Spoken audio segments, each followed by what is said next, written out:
Lost in Yonkers is about the two boys, Arty and Jay, who move to their grandma's house, and the bonds that are formed with all the relatives. It's more like what you would expect Thanksgiving dinner to be in a large family, except it happens every day there.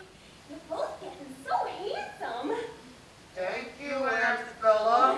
I think it's a lot about dynamics of family and how we protect each other, how we love each other, how we hurt each other, and really how we live together. Arty, I was never not in trouble. It is about family, and it's about the fact that we're all a product of our upbringing and how that upbringing impacts us as adults.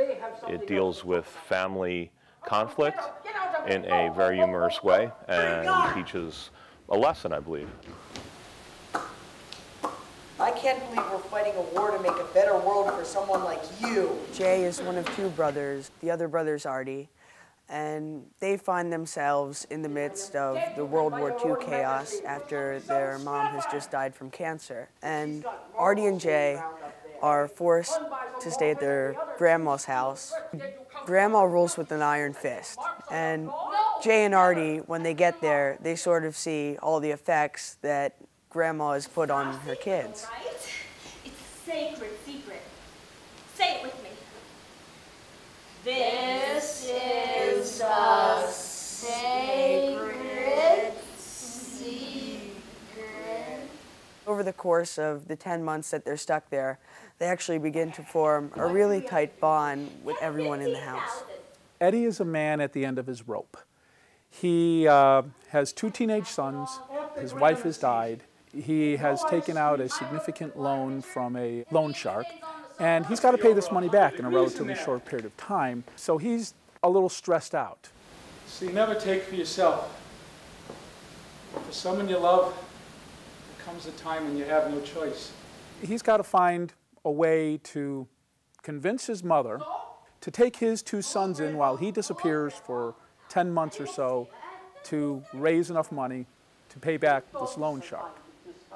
My character in Lost in Yonkers is Grandma. On the surface, when you first meet Grandma, she is harsh. She is always in control. I mean, understand this woman was Jewish in Germany just before Hitler and his regime took over.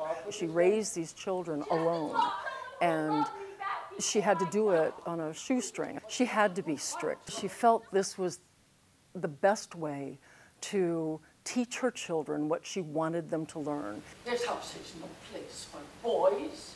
I'm an old woman. I don't like to talk. I don't like noise. I don't like people in my house. I had 6 children once. I don't need more again.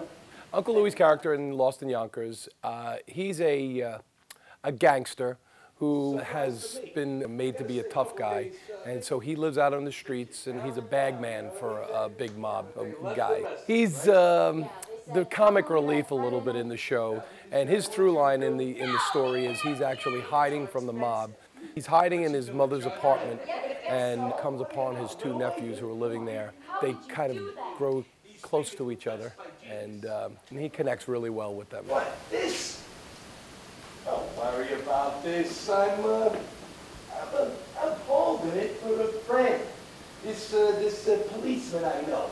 He's going on vacation. He don't want to lose it. They gotta pay for it when they lose it. My character is Gert, and she is one of the sisters in the family. She has a speech impediment and breathing problems. She was a very timid child and had a very, very strong mother. She has moved away. She does not visit very often, but she comes to dinner in the second act, and that's when I show up.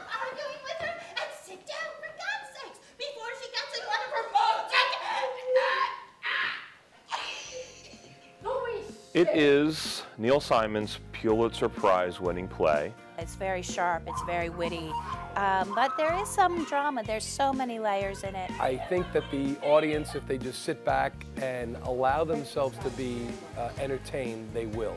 They're going to be deeply moved, they're going to be touched. If we do it right, we may even get a few tears. You take people with all these characteristics, you put them together, and it's funny. Honestly, you'll be laughing your brains out the entire time. It's a great show to bring your family to. This show has something for everyone. And it's one of these things that I hope that the audience can walk away saying, oh yes, my uncle so-and-so was a little wacky and this is how we dealt with it. You're going to laugh.